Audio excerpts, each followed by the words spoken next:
Have you ever wondered about the forces that sleep beneath our feet, ready to awaken with unimaginable power? Welcome to the world of Gunung Krakatau, a spectacular marvel of nature tucked in the heart of the Sunda Strait, Indonesia. This sleeping giant, nestled between the islands of Java and Sumatra, has been dormant for decades, biding its time in an eerie, deceiving calm. Steeped in rich folklore and local legends, Gunung Krakatau, or Krakatoa as it's known in the Western world, has been a silent protagonist in many a tale spun by the local communities. These tales often speak of a fiery beast, a mountain god, slumbering beneath the tranquil Indonesian waters, only to awaken when the heavens deem it necessary. Underneath its peaceful facade, the volcano holds a potent force, a molten testament to the raw power of nature, biding its time, waiting for the right moment. Little did the people know the sleeping giant was about to wake up. August 26, 1883, a day that would go down in history as one of nature's most violent outbursts. Imagine a regular day in the Indonesian archipelago, the sun shining brightly, the waters of the Sunda Strait glistening, the locals going about their day-to-day activities, oblivious to the fact that the sleeping giant, Gunung Krakatau, was about to awaken. Whispers of nature's impending fury began to surface weeks before the actual eruption. The normally tranquil mountain started to stir, emitting smoke and ash, making the earth tremble beneath it. Scientists and locals alike took notice, but the magnitude of the impending disaster was far beyond anyone's comprehension.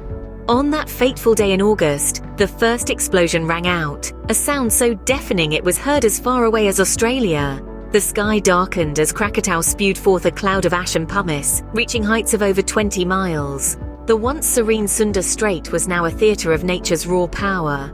The initial eruption was just a prelude to the cataclysm that was to follow. It sent tremors through the archipelago, causing panic and confusion among the locals. The sea around the volcano began to boil and churn, whipped into a frenzy by the seismic activity. In the immediate aftermath, the island was shrouded in darkness, blanketed by the thick ash cloud that Krakatau had unleashed. Day turned into night, and the only light came from the intermittent flashes of volcanic lightning, a haunting spectacle amidst the chaos. The eruption of Gunung Krakatau was not just a geological event. It was a moment that shook the world, a display of the Earth's raw power that humbled humanity. It served as a stark reminder of our place in the natural world, of the respect and caution that we must afford to the forces that shape our planet. But this was just the beginning of the devastation. The following day, August 27th, the world witnessed a spectacle of nature's fury like none before. Imagine the deafening roar of unimaginable power, a sound so intense that it circles the globe 4 times over. This was the soundtrack of the cataclysmic eruption of Gunung Krakatau. The very air seemed to tremble in the face of such raw, unbridled energy. The sky turned dark, not with the approach of night, but with a colossal ash cloud that blotted out the sun. This towering pillar of ash and smoke stretched upwards, reaching an astounding height of 17 miles. It was as if the mountain was striving to touch the heavens, challenging the very limits of nature. But the spectacle was not confined to the skies. Down the slopes of the mountain, a terrifying sight unfolded. Pyroclastic flows, those deadly mixtures of hot gas and rock, raced towards the sea at terrifying speeds. The landscape was transformed in an instant, painted with the destructive brush of fire and molten rock. The impact of the eruption was not limited to the immediate vicinity of the volcano. The surrounding areas were plunged into darkness, the sun's rays choked off by the ash cloud. The once lush and vibrant landscape was reduced to a barren, desolate wasteland. Even the sea bore the brunt of Krakatau's fury, as the pyroclastic flows hit the water, causing waves to surge and crash against the shore. Yet, amidst this chaos and destruction, there was a strange beauty.